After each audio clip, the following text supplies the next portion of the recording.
Okay, good evening. Let's continue our class. Let me share the screen, entire screen.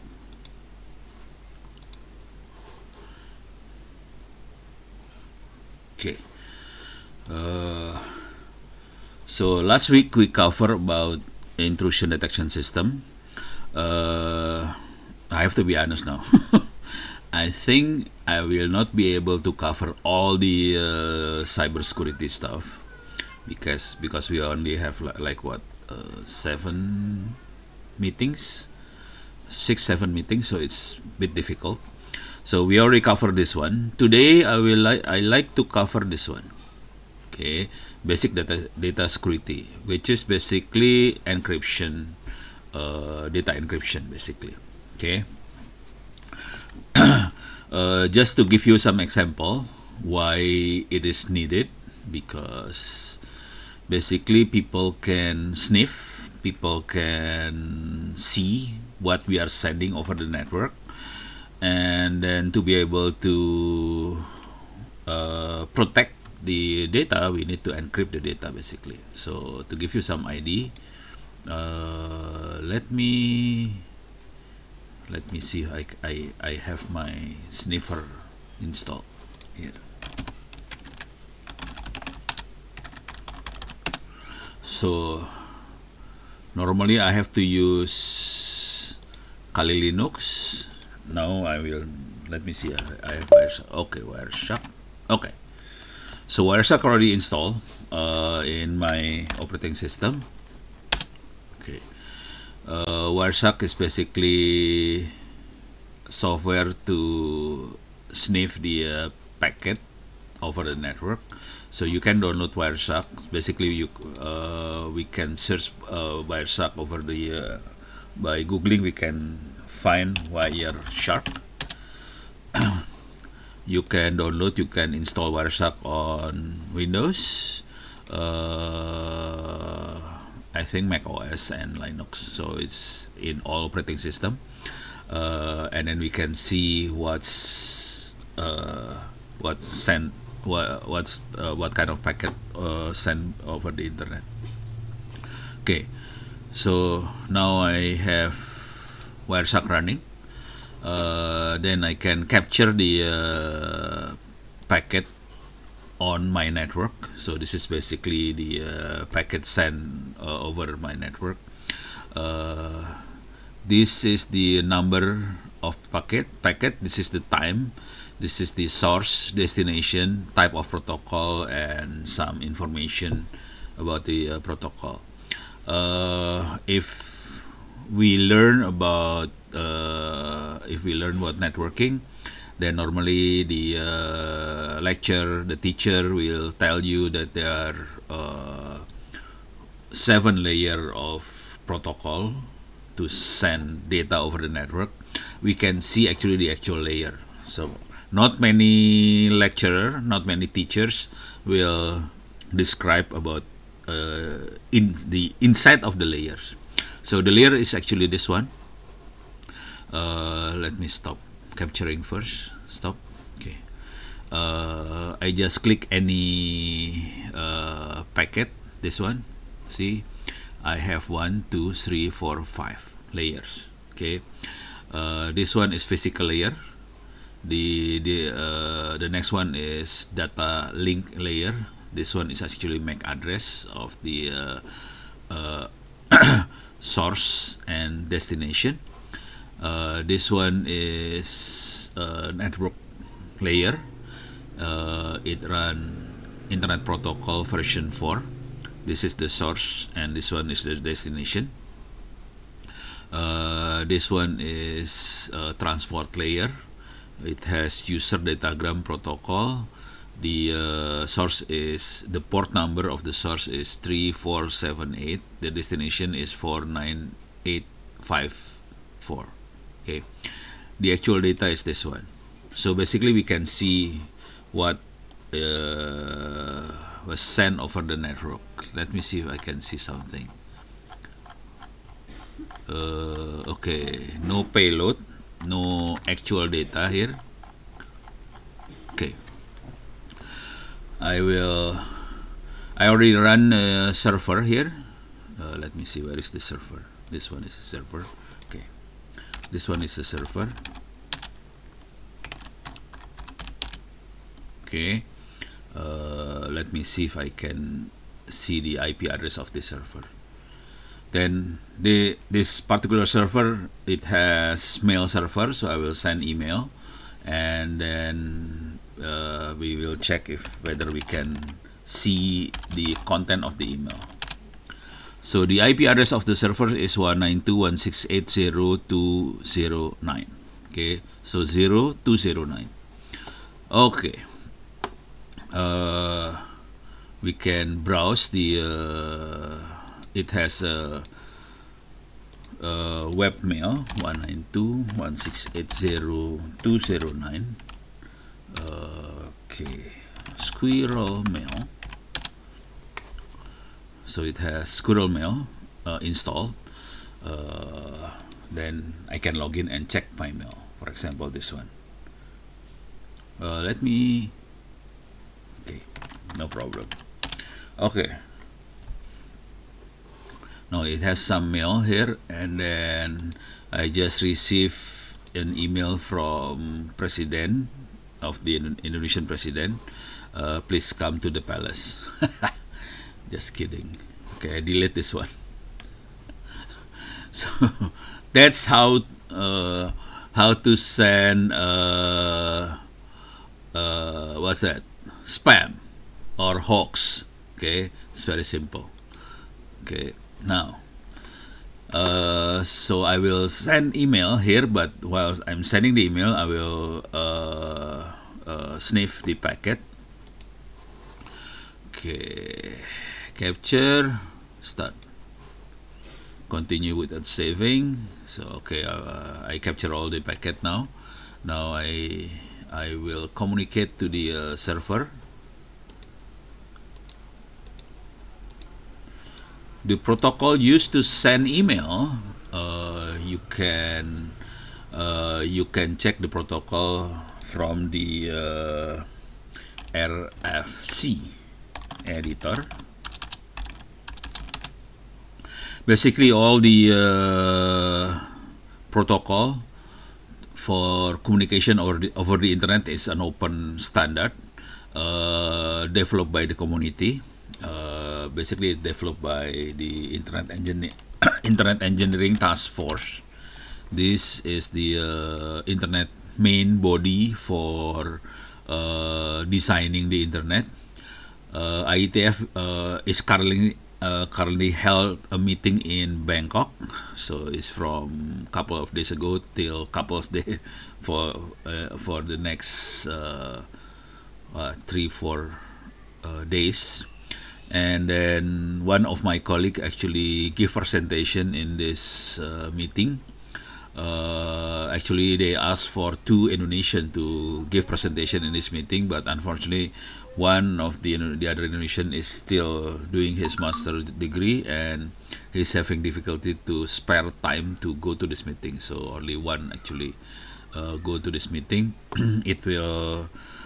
I have his slide actually. So he will describe about the fiber optic to the villages. Where is it? Let me see.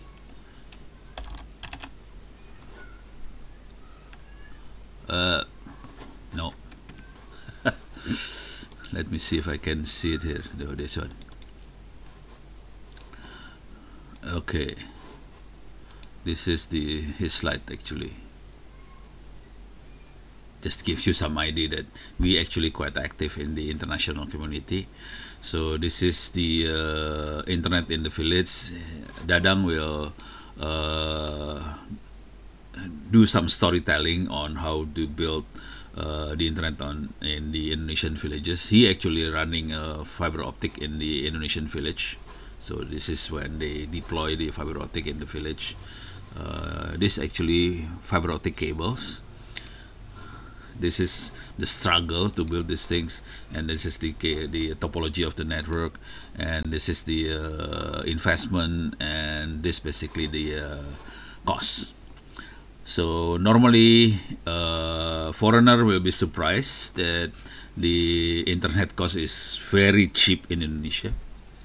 So only what, a fraction of dollars per day. So this is brutal actually. So this is what we are doing. Okay, now back to the sniffing stuff. So I will start sniffing. No, it's already sniffing now. Now the standard for sending email is in RFC. RFC is request for comment. The standard for sending email is SMTP.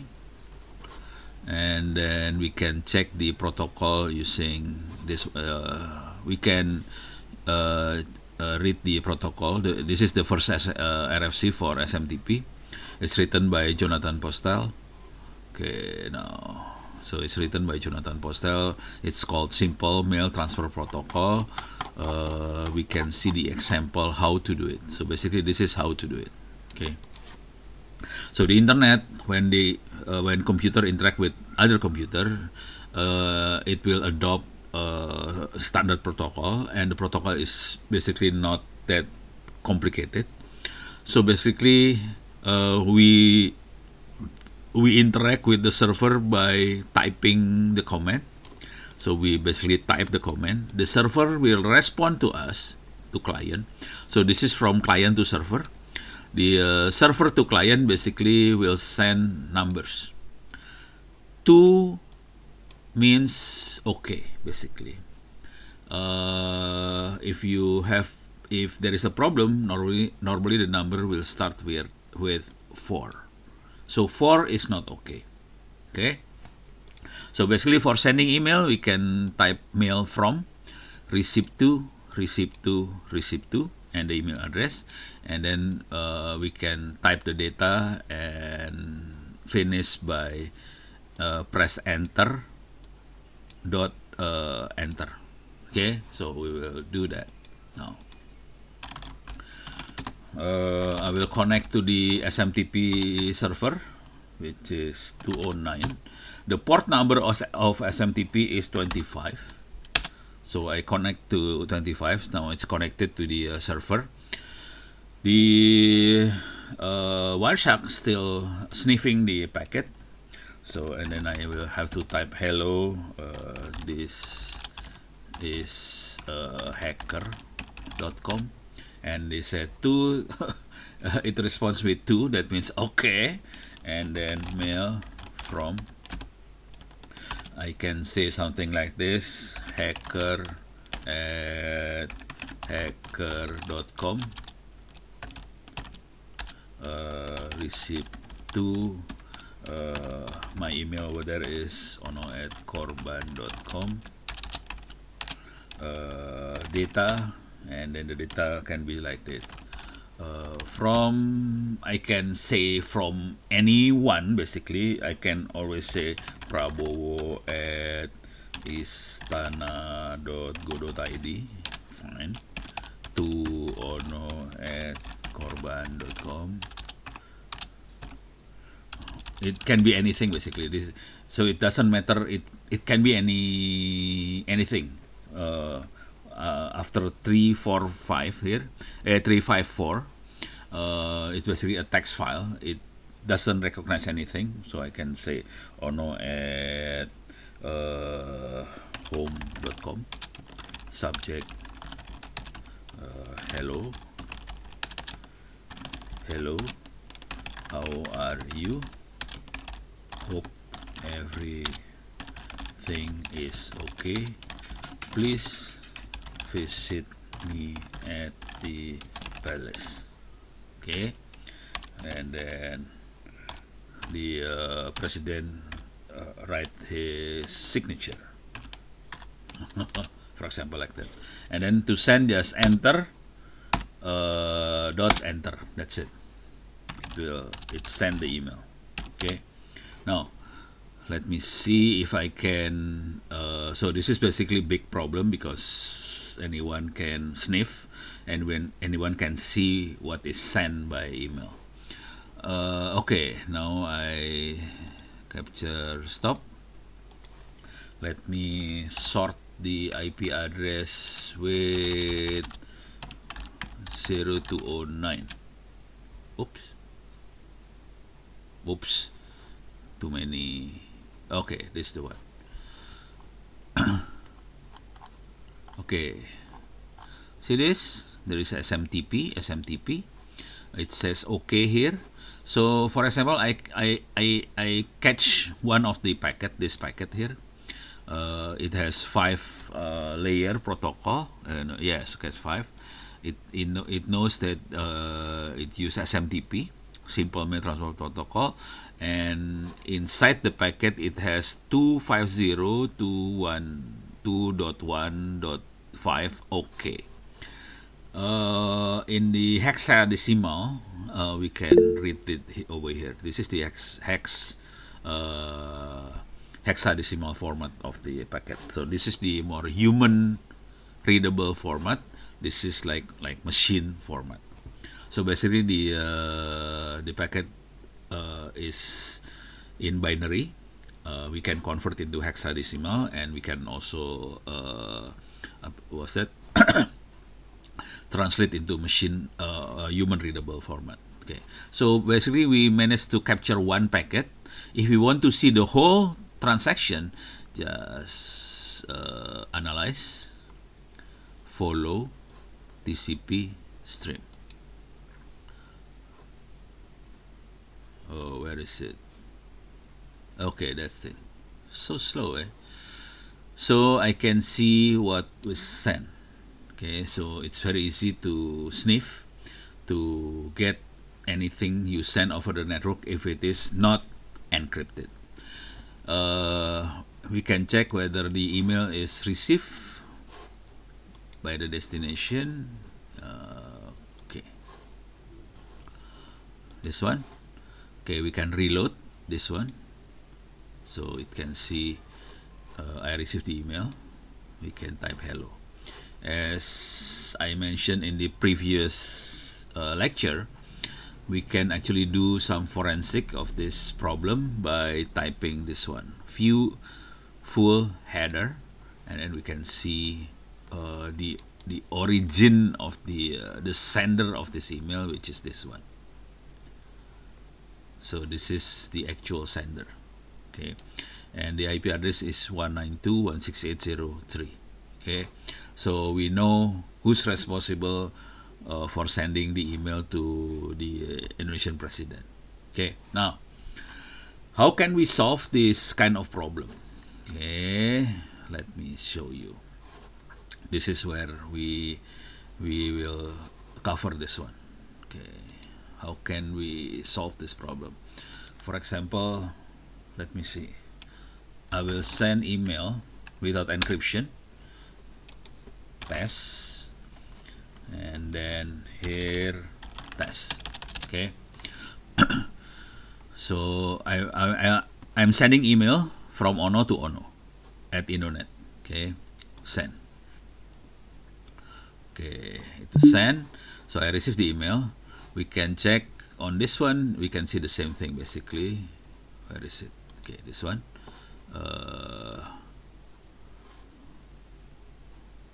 No, it can only see the header only. Okay, anyway, and this one it's more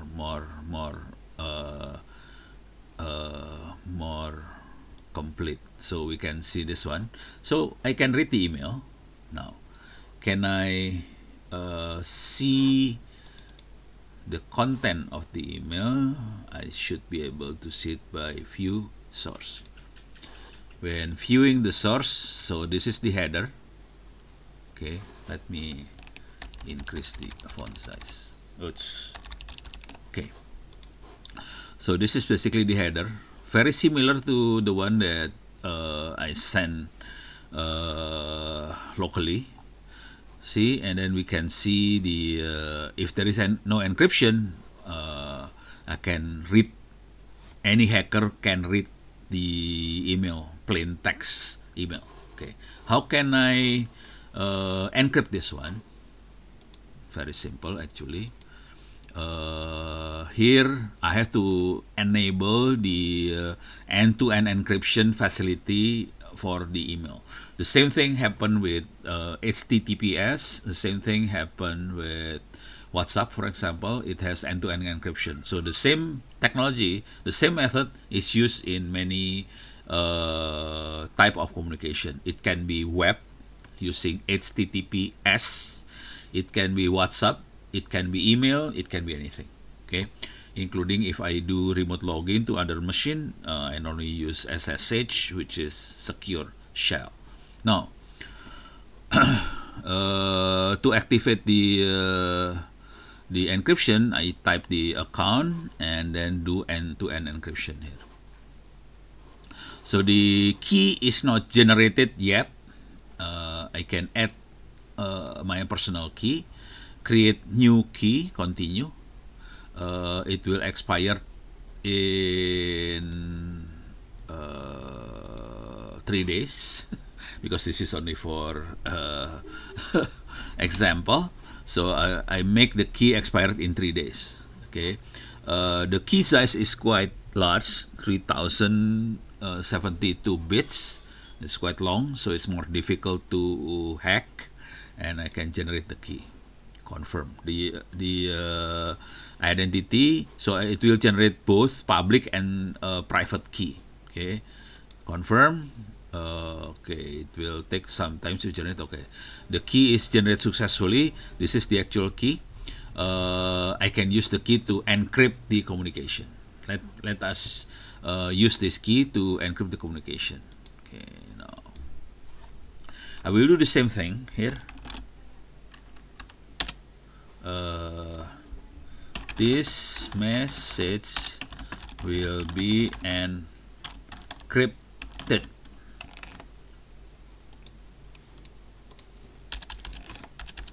Okay, now I type this one. How can I encrypt this one? All I have to do, just type this. So this one, the encryption button is not pressed yet. All I need to do, just click this one. Okay. Okay, now it is encrypted now. That's it, as simple as that. Or it has several options. I can encrypt the message. I can encrypt the subject. I can digitally sign the message. So I can do these things. Okay, at the moment it will do all of these things. Okay, now I send this thing. Send. See this? It becoming ... Okay, it's no longer readable because the subject is encrypted. It's ... Because I have the key, I have the private key. I can click this one and then it will check. Click this one. See this? There is a menu here which is Open PGP. Open PGP. I can check this one. It says good digital signature. It tells us that the signature is good. We can view the signer. We can see the signer, the one that sent the key is me, ono@indo.net.id. Okay, type OK, and then I can check also the message is encrypted. We can check whether the message is good or not by checking this one. So the signer and the actual person that encrypt the message is the same basically. Okay. Now, how the message look like? We can type this one. Click View Source. See, this is the big difference from the previous one. We cannot read the message anymore. Nothing. So all the text is encrypted now. Okay, so that's how the encryption works. Okay, now that's one thing. We can always send the message by we can send the message different.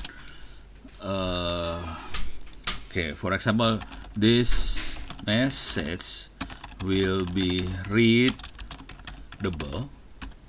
It has a digital signature. Okay. how the actual digital signature looks like, I can do something like this, basically.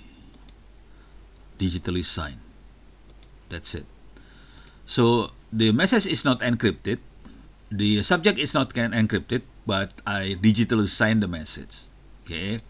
I will send the message now. Okay, see this? This message will be readable. It has it has digital signature. So I can see this one. It has digital signature over here. It attached. Okay, let me see how it look like. Okay, sorry. All I need to do is view the source. Okay. So we cannot see the message actually. See this? We cannot see the message. But there is a public key block and there is a signature block. So if someone tell you that a letter or a paper is digitally signed, the actual digital signature is like this. But normally they will convert the information using QR code or barcode or whatever, or URL to make it more human.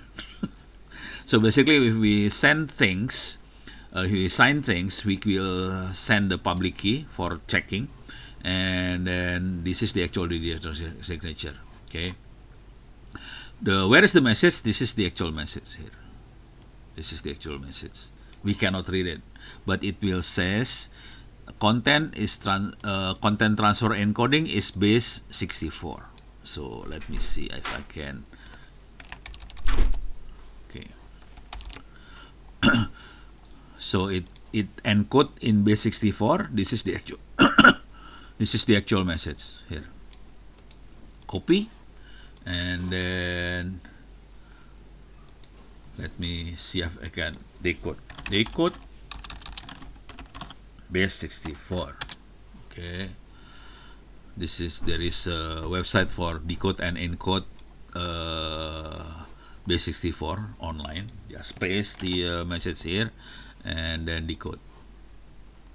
See this? This message will be readable. It has digital signature. That's it. So base 64 is not encryption. Basically, is conversion of format. It's not encryption. So it can easily decode and encode. Okay, so that's how we send things. Now I have around 1 hour, so I will give some presentation on. Let me see if I can undo. I will check whether I can show you some actual digital signature.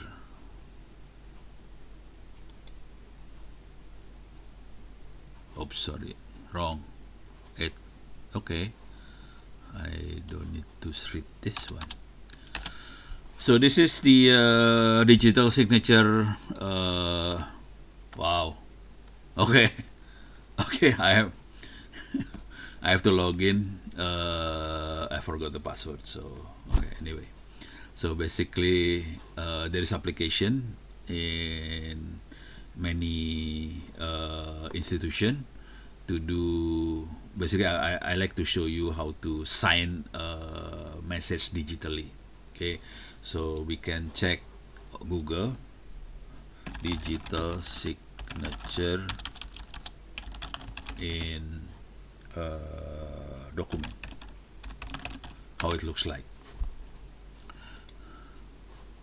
So basically it will looks like something like this.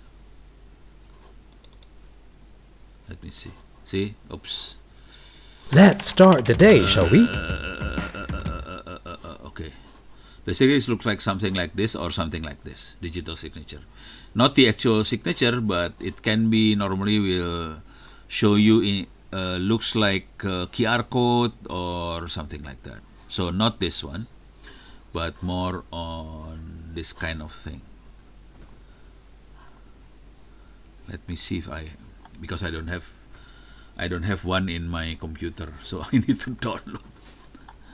So the example. So basically, it will be look something like this. The actual digital signature is the one I showed you before. Okay. Now, what's the concept behind all of this? Okay. Okay. I think I have to show you the actual regulation in Indonesia. For digital signature, you can download the Information and Transaction Electronic Act. Okay. We have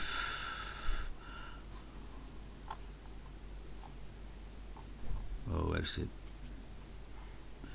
We have Information and Transaction and Electronic Transaction Act. I think something like this one. Okay, so you can download here. But basically,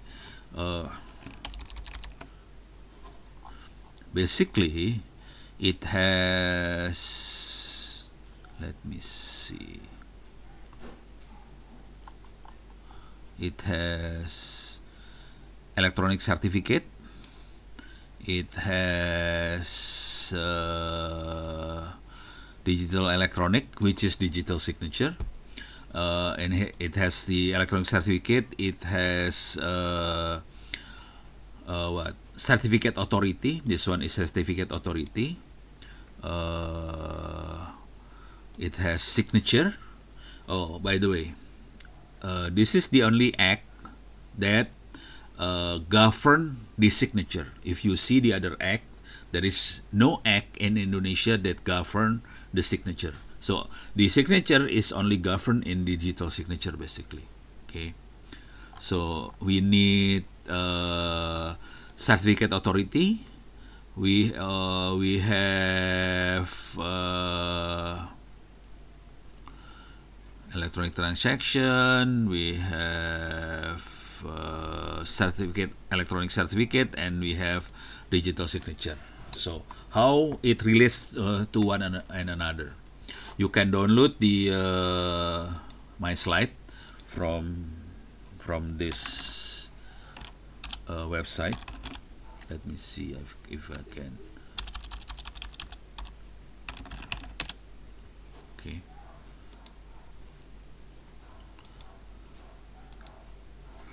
Okay. You can download from this website, especially this one.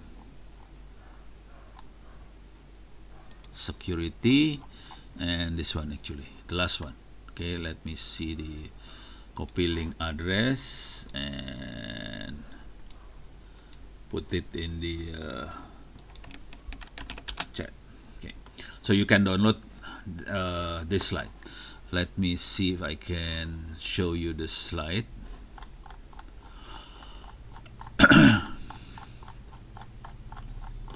Okay, oops, sorry. Cyber security, and where is it? This one. Okay. Okay.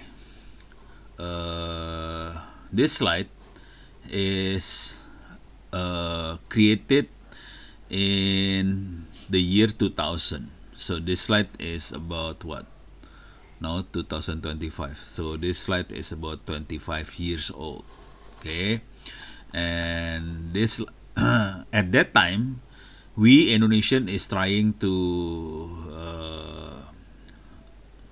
make the cyber law. So and then finally we end up with Information and Electronic Transaction Act. Okay, so this is actually the origin slide where we are trying when we are trying to set up the cyber law in Indonesia. Okay, now we'll skip everything. So many of these things is about electronic data interchange. It's not really used now. Basically, we use XML and JSON. So no longer, so electronic data interchange is replaced by XML and JSON, and we encrypt the transaction. That's it. So not as complex as in electronic data interchange. It's very simple. Now, For this one, I think I have to show this one. Okay, so I will show you what the concept of public key infrastructure. So when we generate key for the email, I generate the private key and public key. Now I have to tell you about the public key infrastructure and certificate authority. Certificate authority is mentioned in the Act, the Information and Transaction Electronic Act. So I will describe about this. This particular slide is actually written by Arianto Mukti Wibowo. He's already passed away. Before he passed away, he asked me to distribute his knowledge as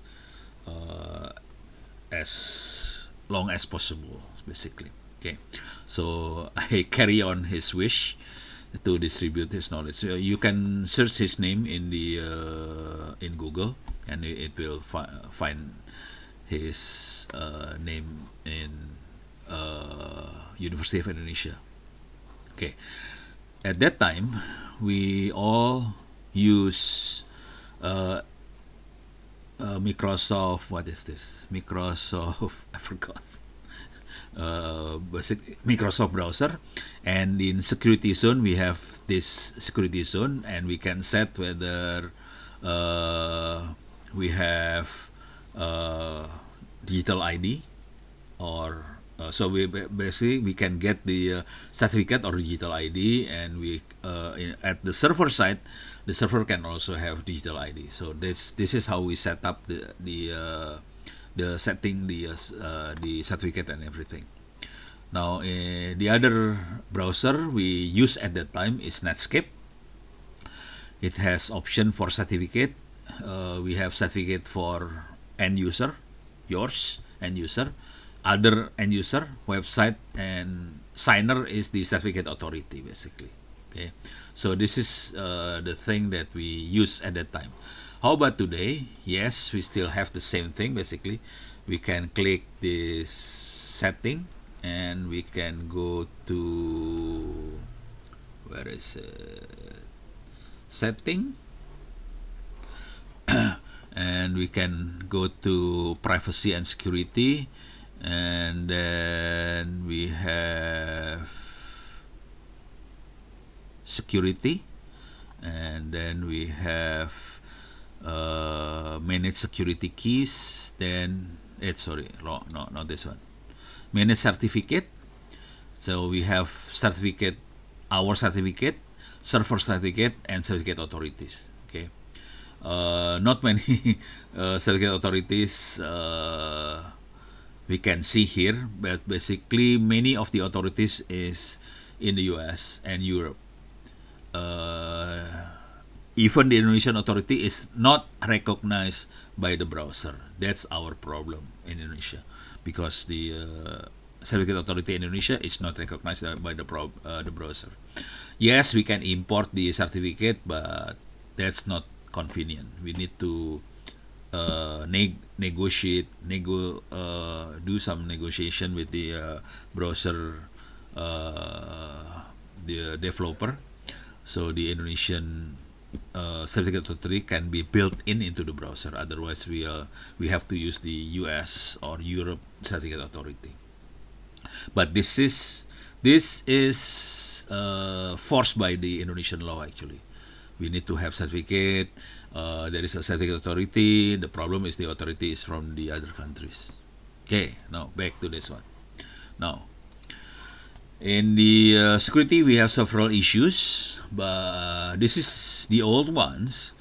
Normally, we encourage the issue is privacy, authenticity, integrity, and non-repudiation. But later, they changed this issue into CIA. CIA in cybersecurity. So CIA is confidentiality, integrity, and availability. In the past, we use this one. I tend to lean towards this one. So basic privacy and confidentiality is not much different. Okay, integrity, same integrity.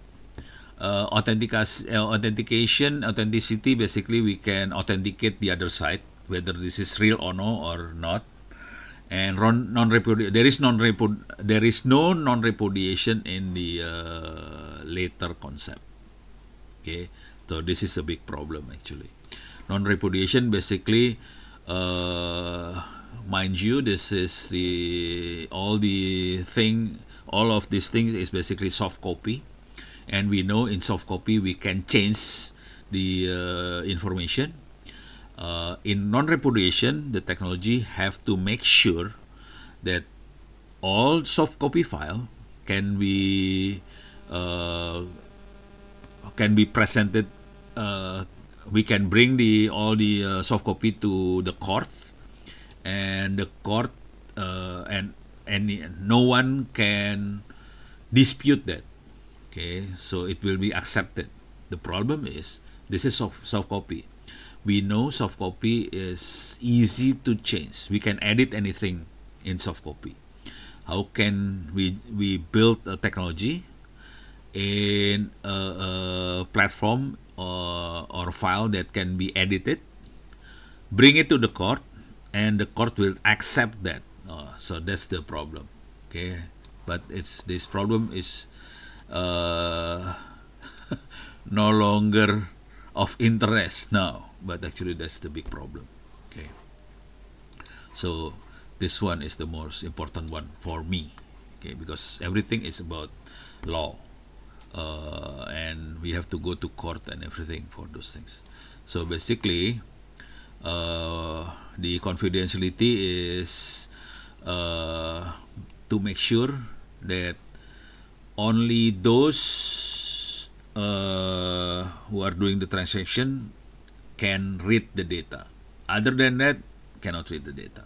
Okay, then that confidentiality. Integrity, the technology have to make sure that if there is anything changed in the document or the information or the message, the system will know that the integrity has been violated or something.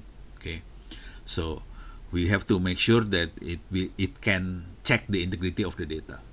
Okay, the technology have to make sure the integrity of the data can be checked. And then the authenticity is basically if there is someone sending email like so this slide is written 25 years ago. At that time, the Indonesian president is Gus Dur. So if there is someone receive an email from president@gusdur.com, one may ask, is this the real Gus Dur? For example, I receive email from Prabowo at palace.go.id. Is this the real Prabowo or not? So the same thing. We need to be able to authenticate the sender and the receiver of the email. And it has to be able to check whether the sender is the real one or it's not the real one. And non-repudiation is we can use the soft copy as evidence in court, and no one can deny that. Okay, that's the difficult one. Okay, let me show you how the encryption is done. So basically, there are several types of cryptography and encryption. The simplest one is symmetric cryptography. So the key for encrypt is the same as the key for decrypt. Encrypt, decrypt use the same key. The problem is how can we send the encrypt the key from sender to receiver? If the key send simultaneously send side by side with the document, that's creating a problem because anybody can read the document if they have the key. So the problem is how to distribute the key. Okay, now So this is the symmetric cryptography. The other one is public key cryptography. So basically we have two different keys, public key and private key. So the previous one we have one key. For encrypt, decrypt, one key. On this one we have two keys, okay, public and private. This is more difficult to implement. It will require more CPU time, CPU resource. So normally we use this to encrypt small information, while this one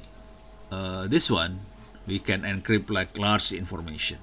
Okay, but this is the most important one but normally because it will consume a lot of computing power, normally we encrypt for small information.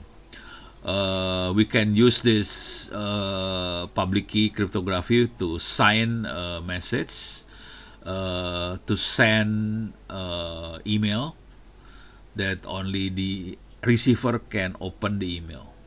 So the server admin cannot read the email, although it will go through the server admin, or any hacker in between cannot read the email as well. Now, in asymmetric cryptography, basically we have public key. If we want to, so public key is distributed. Anyone can have any one public key.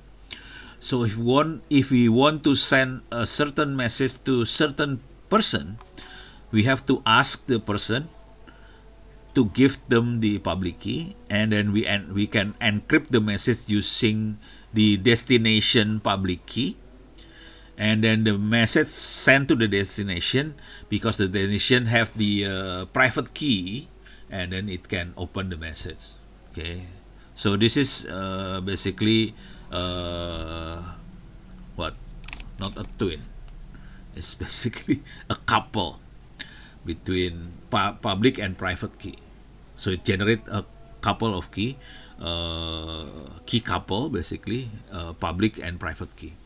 The public key can be distributed. The private key has to be protected.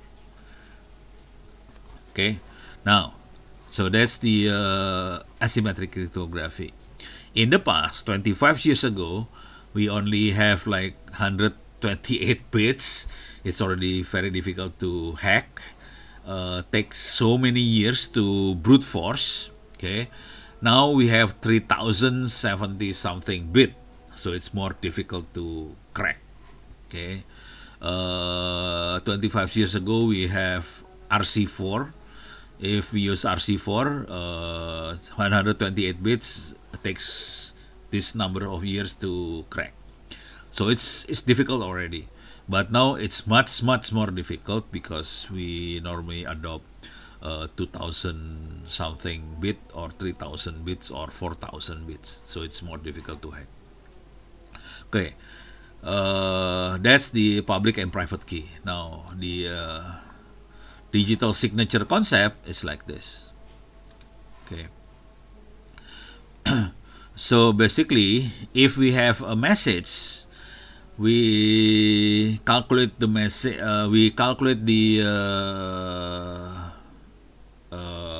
message signature, basically the signature of the message, by hashing the message.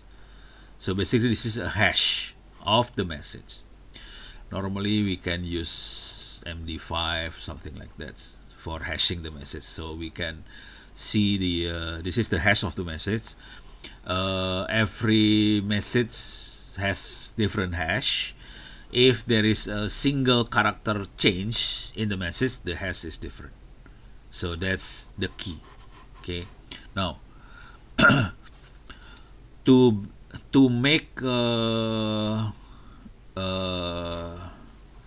this one to become a digital signature, what we'll do is encrypt this one using private key, our private key.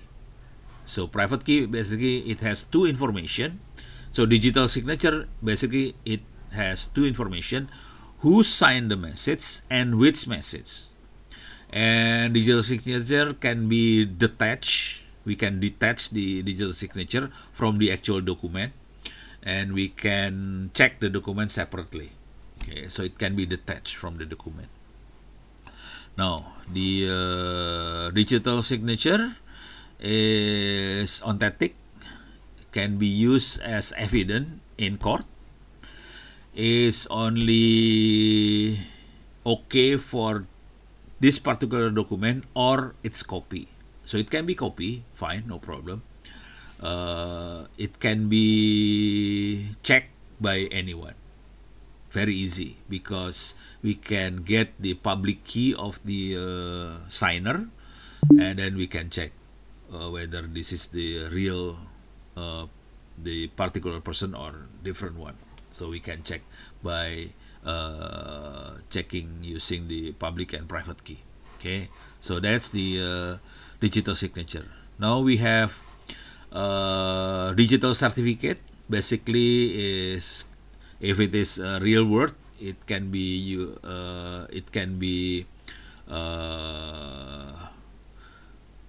person identity or driver's license, something like that. But this is in digital world. Basically, we have ID number, country, organization unit, person name, the expiry date, and it has public key in the digital certificate, and the digital certificate signed by certificate authority. So certificate authority will sign the certificate digital. So certificate digital, it has all the identity of the particular person. It has the public key, the expiry date, and the signature of the certificate authority. So that's the digital certificate. Okay. What's the importance of the digital certificate? We can have close communication pipe between two different subjects. It can authenticate each other. It can be used to check and create digital signature. The important thing is it can generate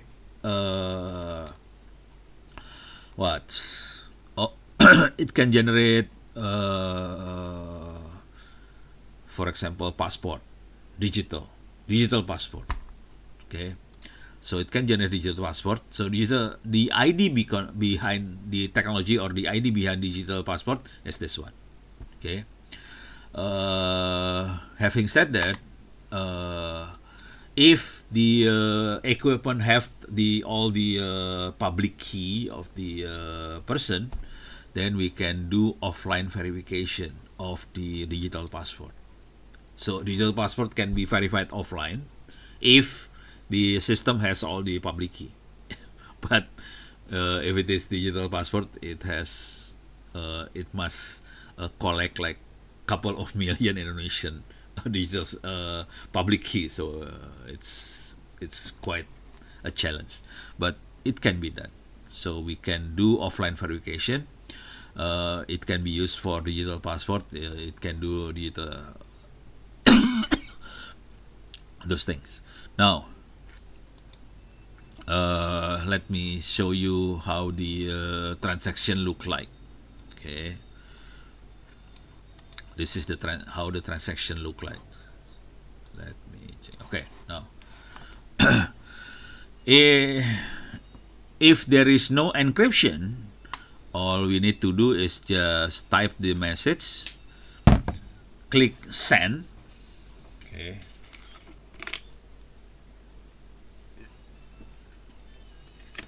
So type the message.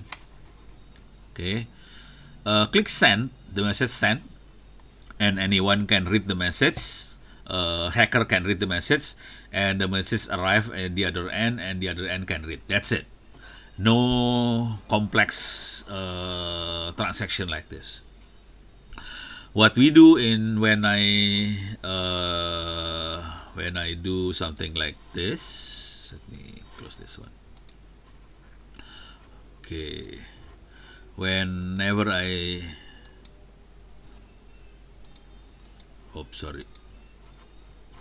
whenever I create a message like this and click encrypt this one, just click encrypt this one, this is what happened.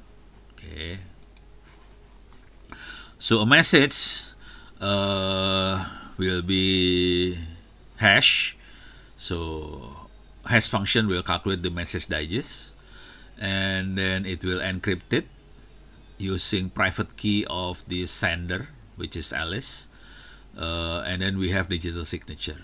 So to get the digital signature, we go the message has passed through several process: hash, message digest, encrypt using the sender private key, digital signature, the message plus digital signature and digital certificate combined.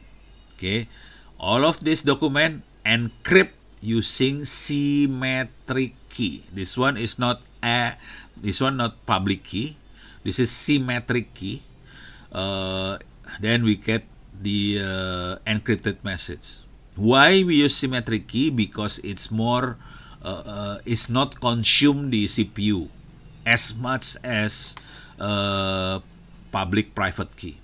So the public private key only encrypt only encrypt the message digest, which is very small. The symmetric key is used to encrypt the whole message, which is very large. But symmetric key is not consuming a lot of CPU power. So we have the encrypted message using symmetric key. Now we need to send the symmetric key, and we have to make sure only the destination, the recipient, can read the message. So what we do, the symmetric key will encrypt using BOP, which is the destination, public key. So we encrypt using public key of the destination. We have digital envelope. So we have encrypted message, we have digital envelope.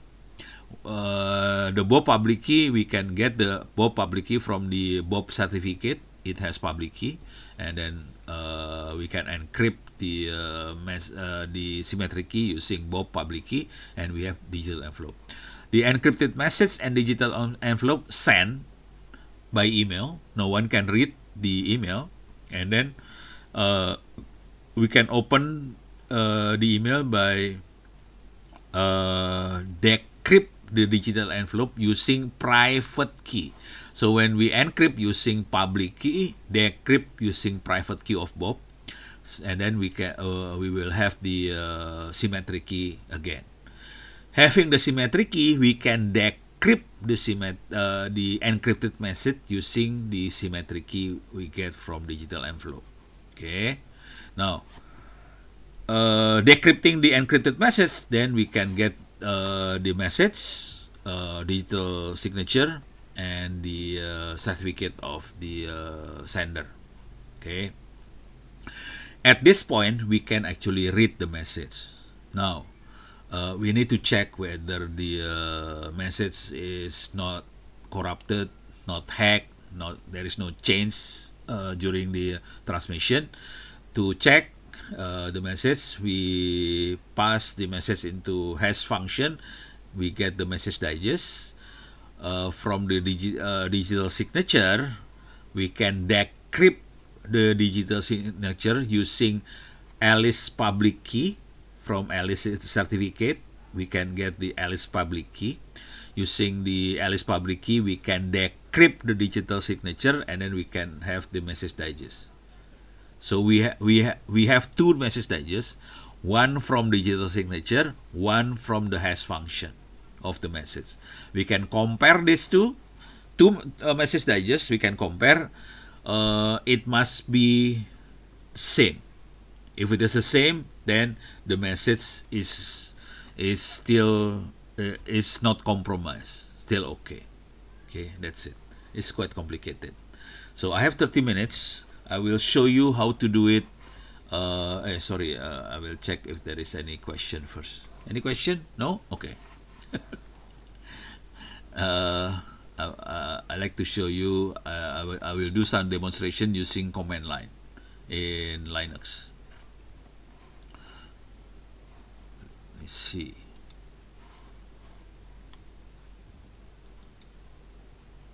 Okay.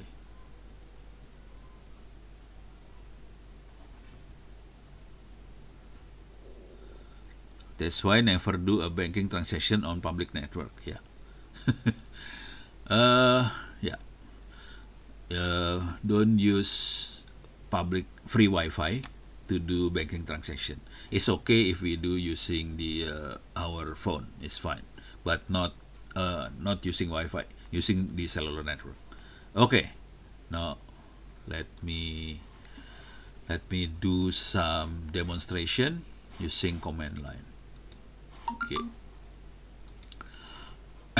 Oh, back here. Okay. I will use GNU PG. GNU PG. Oops, sorry.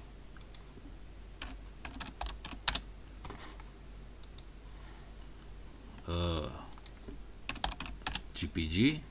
Okay, this one. It has mini how-to. Now this is the okay. Let me do it more slowly.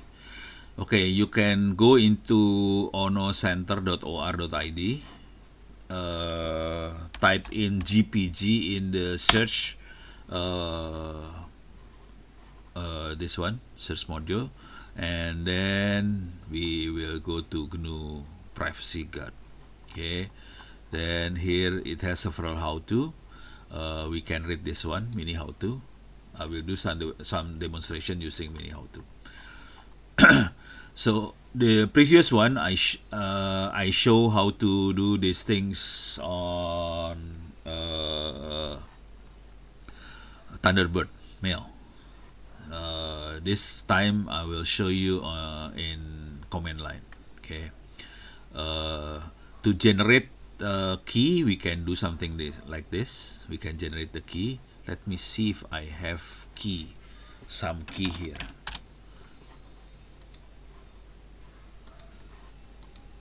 Okay, let me see if we can do GPG key list. Just want to make sure it has key which is not expired. Oops, there is no key. That means I have to generate one. Okay. Okay, I will generate the key. Okay, real name. Email address. Okay. Okay. Password 123456 123456. Okay.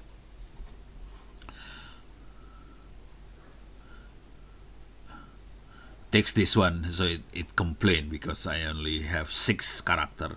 It should be at least 8 character long. Well, okay, this is only for demonstration. So so now I have the key. And it will expire in 2028, which is 3 years from now, which is too long. Okay, now having the key, then I can do something like okay, we can check how many keys I have. I have only 1 key now. Okay, see, I have only this key now.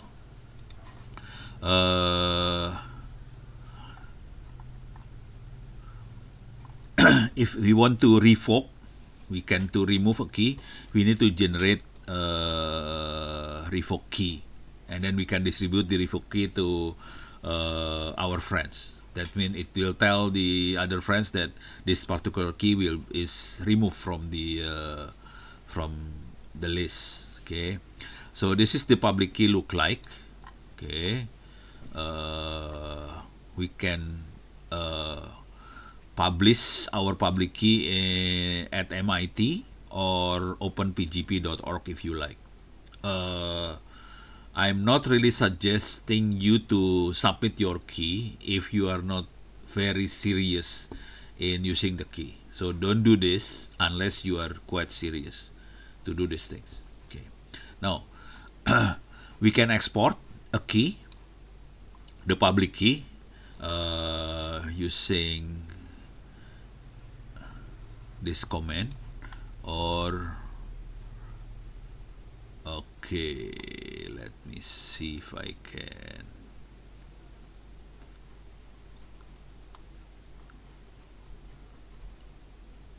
Okay.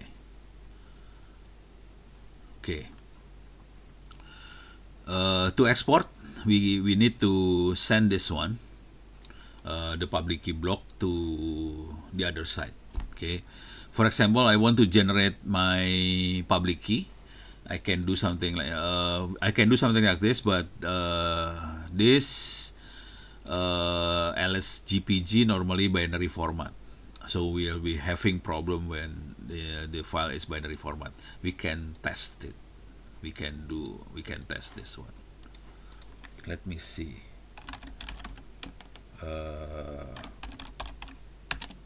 So I create a folder GNU PG, and then I can generate my public key.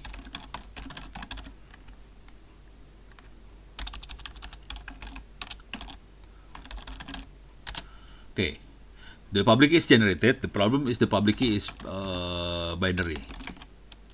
See this? It's binary. Okay, so I cannot read this one.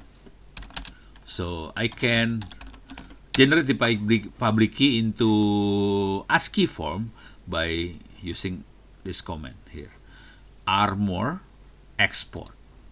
Okay. Okay. Ono at indo.net.id. So I can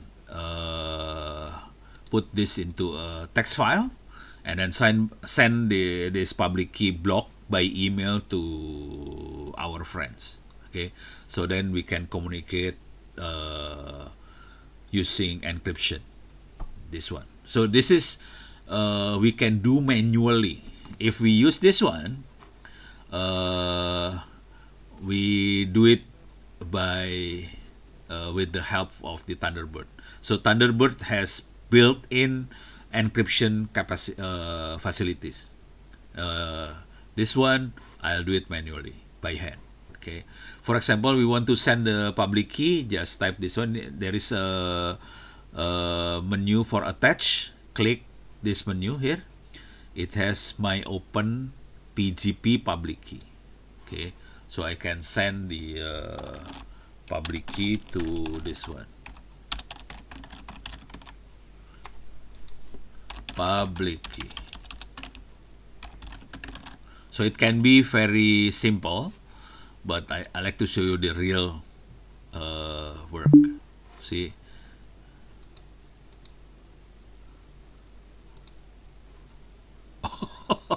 Okay. See this?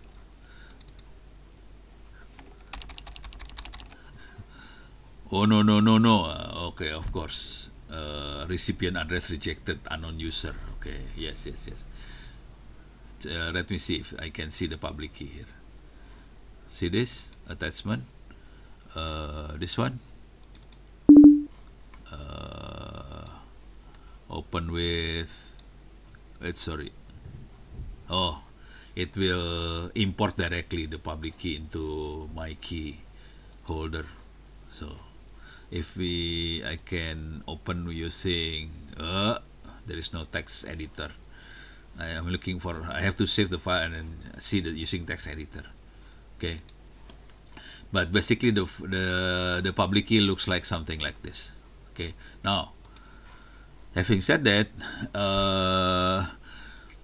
we can import a public key using this command, gpg import the file. It can be text file if you like. Okay, so we can save this into a text file, and then we can import the file, and then we can get this one process. Okay, now that's how import and export of public key. If you want to send someone, then encrypt the file. So normally, so this is the problem. I will show you how to do encrypt and decrypt. This one, encrypt and decrypt a file. Normally, people will send an encrypt decrypt file using not encrypt decrypt. Basically, they will send the file to make sure the file is secure enough.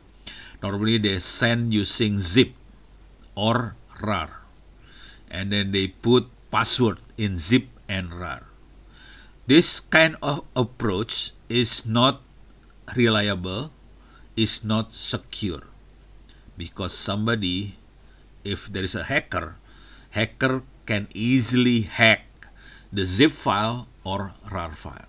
Okay, I'm not recommending you to send an important file using zip with password or RAR with password. If you want to send a very important file and you want to make sure only the destination can read the file, I would suggest to do real encrypt decryption. It's more complex, more difficult, but it's much easier to it's difficult, and it's more difficult for hacker to open the file. The same process happens with ransomware.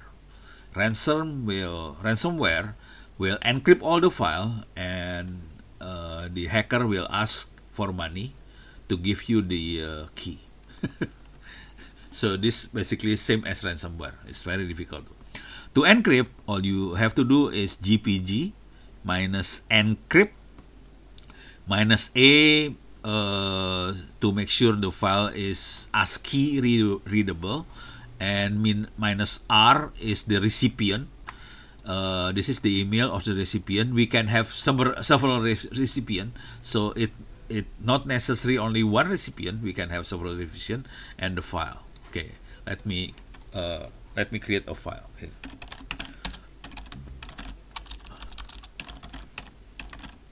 For example, we have a test.txt. Okay, this is a test. So we have a text file. Here we have a text file containing the test. So only this one. Okay, let me encrypt the file. Encrypt, make it an armor, so it will save in ASCII form. The recipient is ono@indo.net.id. The file name is test.txt. Okay, so this is the file. To make sure the file is safe in, I think it will generate .asc. Enter. Okay. Let me see. Now we have two files, test.txt and test.txt.asc. Let me see what inside the text.asc. See this? This is the actual message, but it's encrypted. Only ono@indo.net.id can read this message. Okay. How can we decrypt this one? It's quite simple. So GPG minus D, which is decrypt, and the output file is any file, and file.asc. It can be ASCII, which is ASCII, or GPG, which is binary. Okay. Now I will GPG decrypt means output file, which is test.txt. Output file, I will rename anything. This is the output.txt. The actual file is this one. Okay, so GPG decrypt, we can put anything, arbitrary file name in the output file, and this is the actual file that encrypted. Enter. it will ask for password, which is 1 2 3 4 5 6. Enter. Now let me see. Now I have this file. This is the output. This is the output.txt. More. This is the output.txt. So we have this one. Let me see. More. Test.txt, which is the same. Okay. So this is how to send file encrypted, then only the destination can read the file. Now, can we do digital signature here? Oh, we can sign a file and then verify the signature as well. Okay, so we can generate a signature of a file using this one, GPG output the signature and sign the signature. This is the file name, and then this is the signature of the file. We can verify a signature using this method, GPG output doc, and this is the decrypt doc signature. So the file itself, if we want the file to be sent plain text and everybody can read, but we want to make sure the other end can check the signature of the file, we can do something like this. Okay, let me do it. Let us do these things here. Okay, GPG output, this one, we like to generate the signature. So the signature basically separate from the file. Test.txt, and this is test.txt signature. Okay. By using this command, we actually generate generate the binary signature, basically. Let me see if this is binary. Test.txt.signature. See, it's binary. We cannot read. Okay, it's binary. If we want to make it ASCII, normally I have to type A here. Yes. Okay, let me see. Test.txt.signature. Now it's ASCII. Okay, and this one is ASCII form. Now, can we check the this file? All we have to do to check is this one. Okay, decrypt doc signature. Okay, let me do it like this.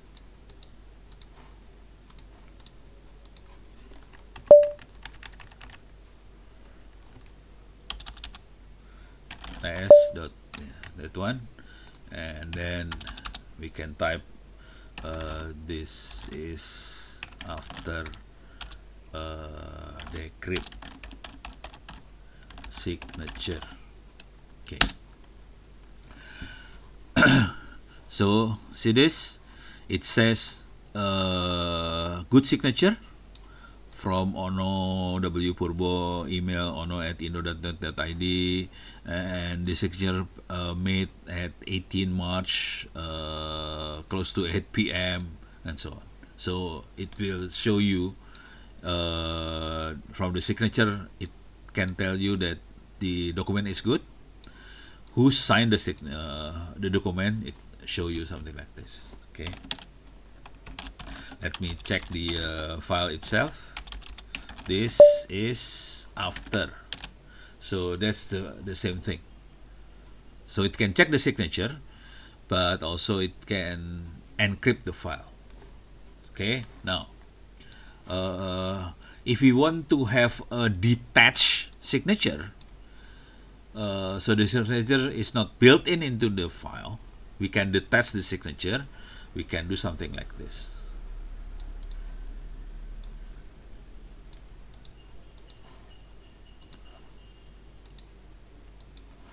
Oops, sorry.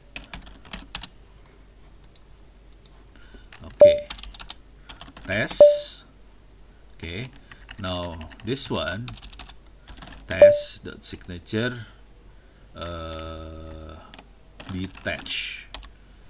Okay, so to make it an ASCII, -A. So make the signature file in ASCII form. Okay, now let me see how it look like. More, detach signature. See this? PGP signature. If we do the using this one, okay, the PGP is not signature. The PGP is message. Okay, this one is signature. If we use this one, message, and if we use this one, is signature. The signature file is detached from the actual file. So we have to send both simultaneously, the actual file and the signature, separate file. So this kind of thing is happening in Privy and many digital signature application in the institutions. Okay, normally they have detached. So the signature is detached, and then the actual file is sent.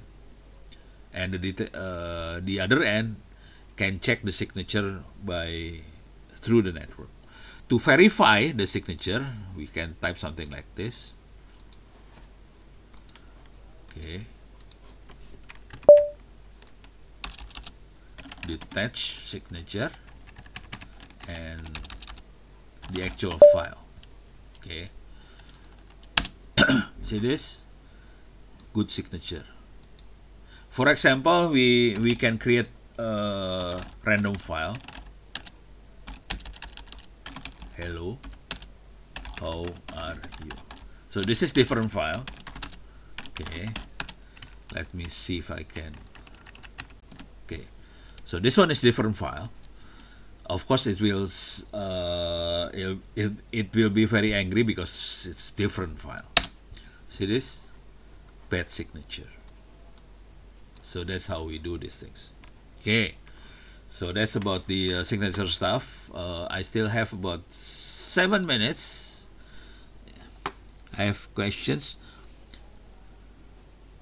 How Alice retrieve Bob certificate? Actually, we can send the certificate by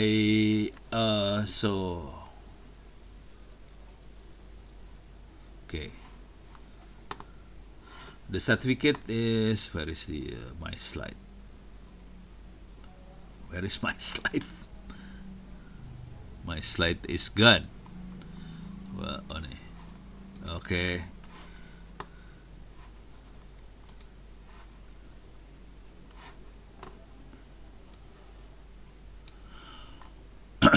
So this here. So Alice certificate is here. It will merge with the actual document when the document sent to the other end to Bob, the actual message, digital signature, and Alice certificate is attached. Okay, and when they decrypt, you can get the Alice certificate. The same thing with Bob.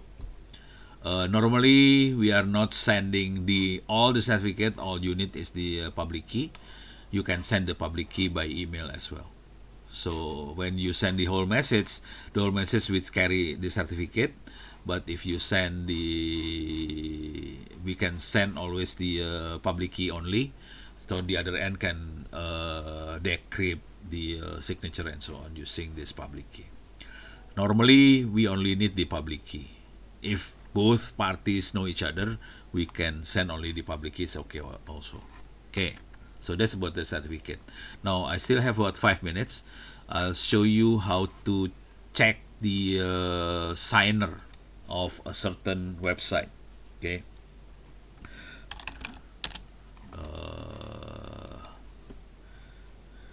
Open SSL Bank.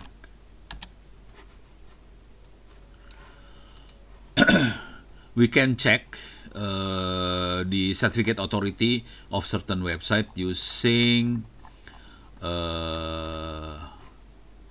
using this kind of command. Okay, for example, this one.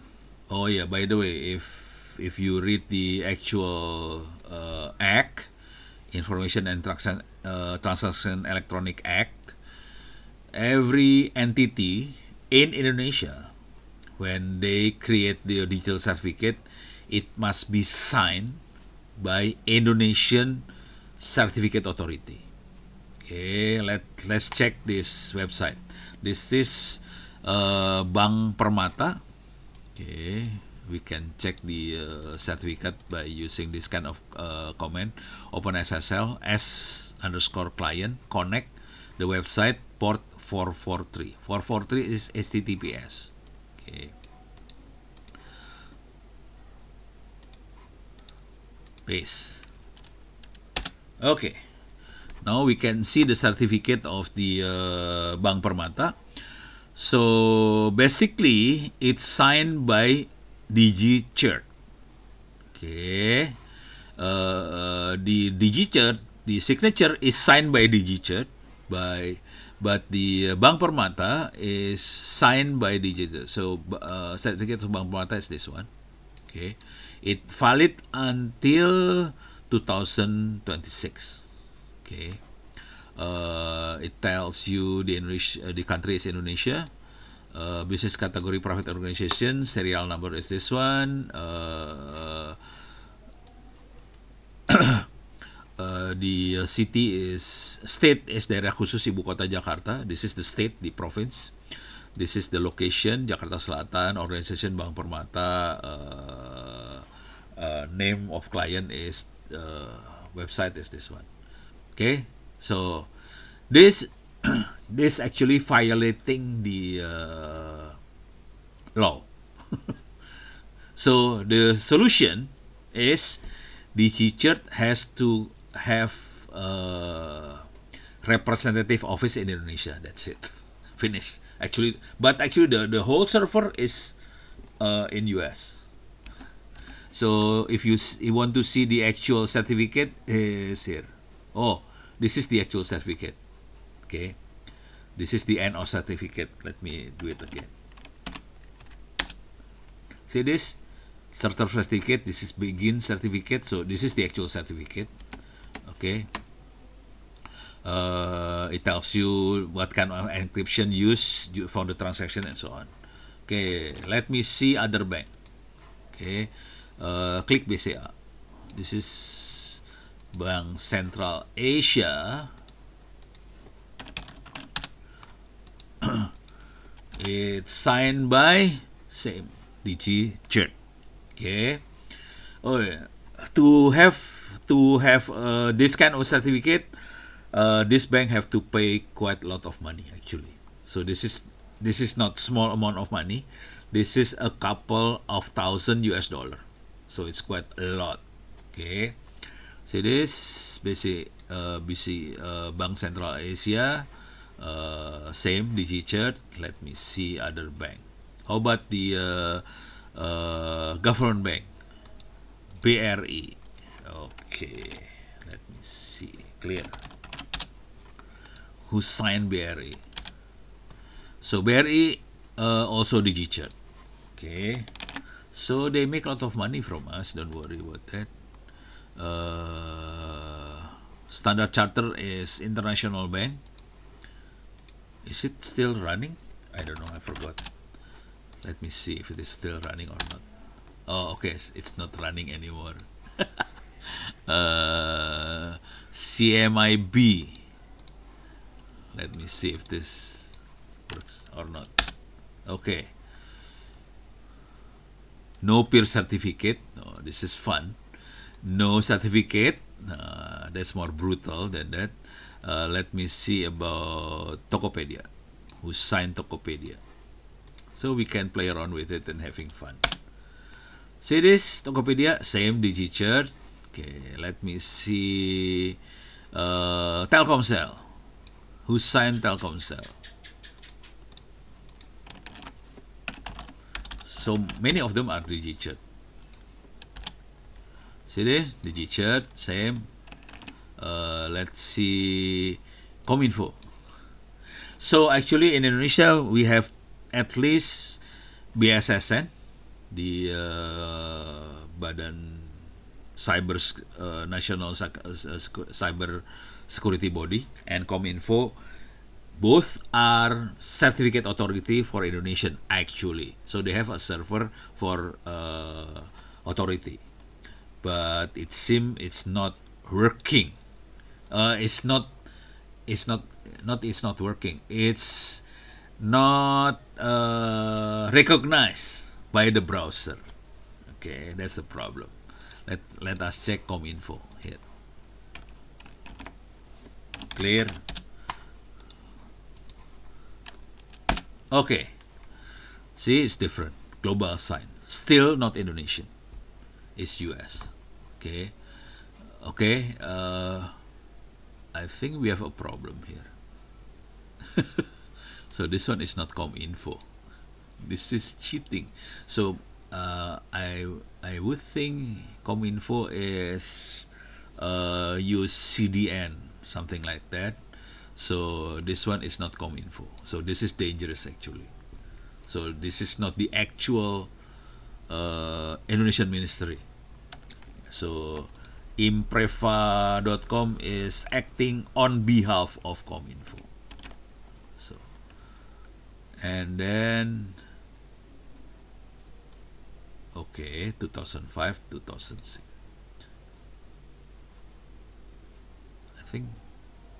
I think we have a problem here.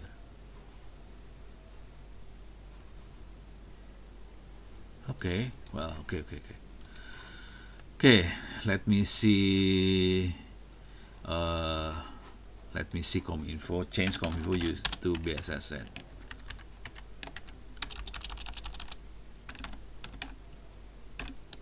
So the main government certificate authority server is BSSN actually. Let's see. BSSN is not using his own certificate authority. It's used the DigiCert US. It's fun, eh? So that's what happened. Wow, 2031. Okay, but still Badan Siber Sandi Negara. Okay, so good enough. Let me see the army. Does it have any?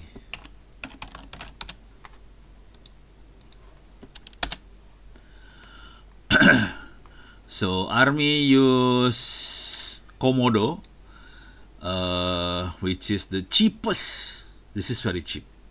This is only what, around $10, something like that lah. $10, $20 certificate. This is the Indonesian Army, and they use the cheapest certificate authority in UK, I think. So this is the Air Force. Okay, let me see. How about the Foreign Affairs? Kemlu.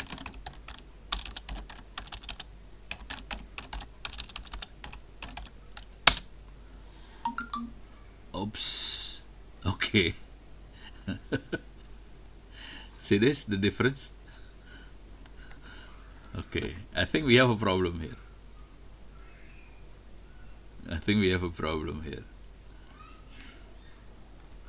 Okay. So Kemlu use DigiCert, but DigiCert is not giving us their certificate. For unknown reason, it's signed by DigiCert, but DigiCert not give us certificate. So but it works anyway. So okay, so all Kemlu use DigiCert, same as BCA, same as the other thing. Let me see if there is a Kemlu around here. Let me see. DigiCert, sorry. I like to check the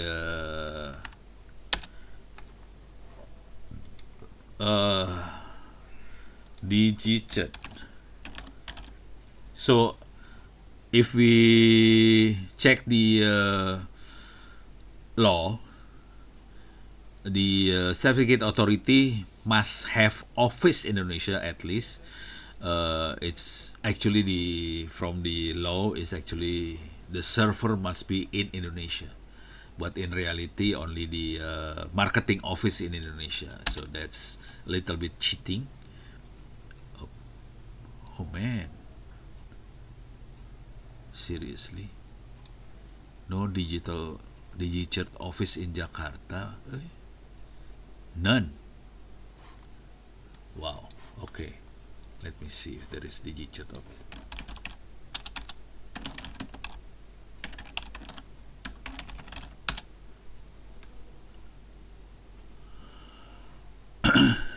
Simit.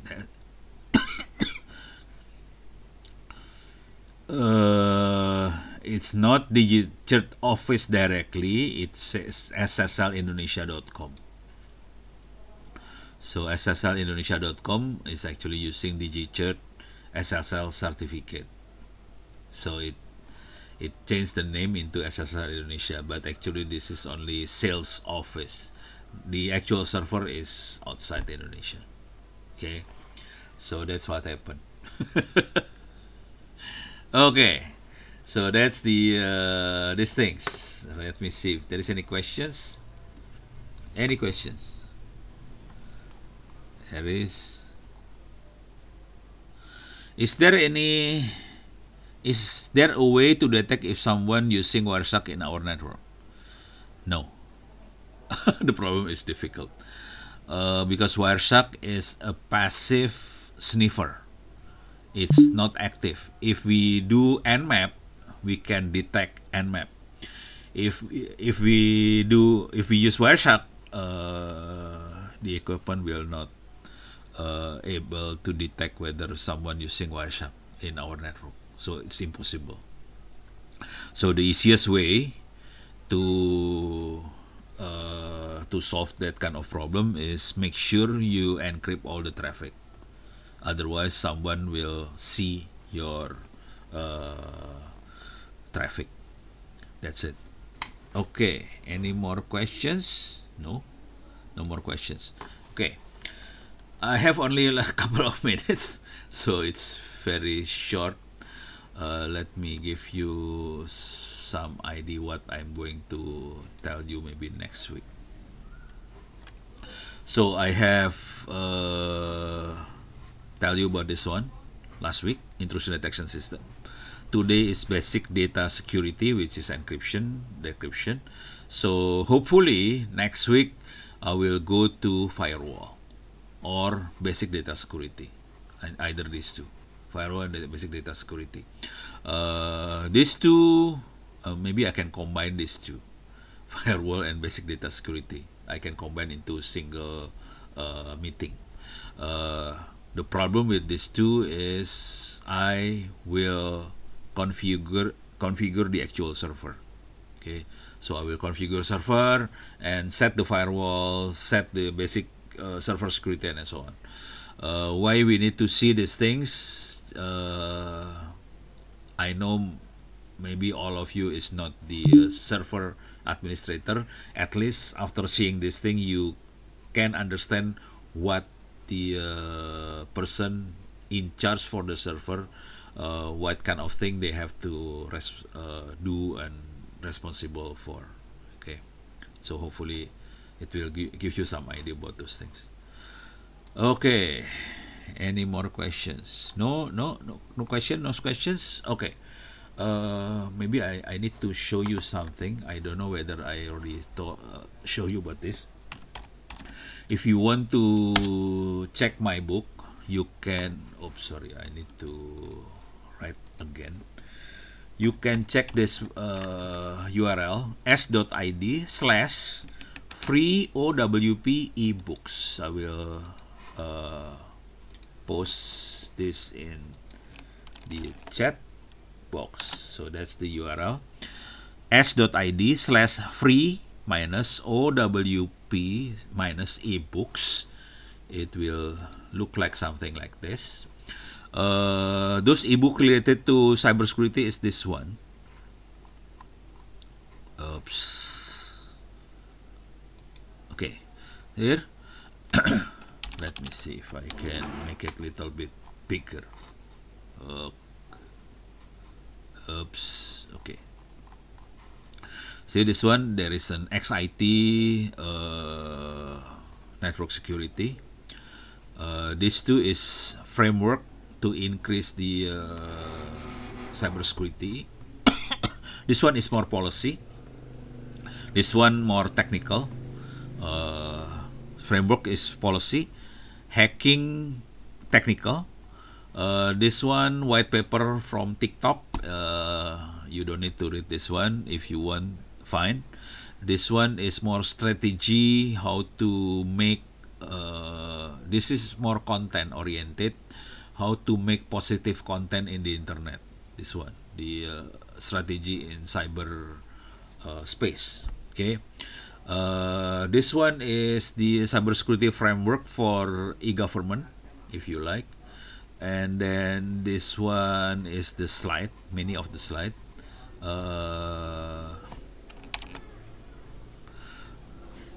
Let me make it smaller. If you want to play around with artificial intelligence, of course you can download this. This is handbook on AI implementation.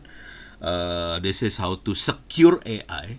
So this is AI, but how to secure AI. This one, how to secure AI, and then this is my journal paper on highly secure real count voting.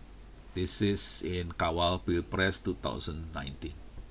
Okay, so there are several books, and normally about 70 to 200 pages article. You are welcome to download. If you are from institutions, you also need this one, T-cert. How to manage T-cert is cybersecurity internet cybersecurity incident response team. T-cert, cybersecurity incident response team. How to build and manage T-cert. Okay, feel free to download and you can read. This is more on management level, but I'm in my class I normally give the technical stuff. I'm not really talk about the management stuff. You can read management stuff. It's not that difficult. Technical is more difficult. Okay. No more questions? No more. Okay. So I will close this class. Thank you very much. Let's meet again next week. Oh, make sure you do the exam. Okay. We will combine the mark from my class and Pak Arus class. Okay. Thank you. See you next week. Thank you, sir. Thank you. Thank you, Thank you. Pak Anwar. Thank you. Thank you, sir. Okay.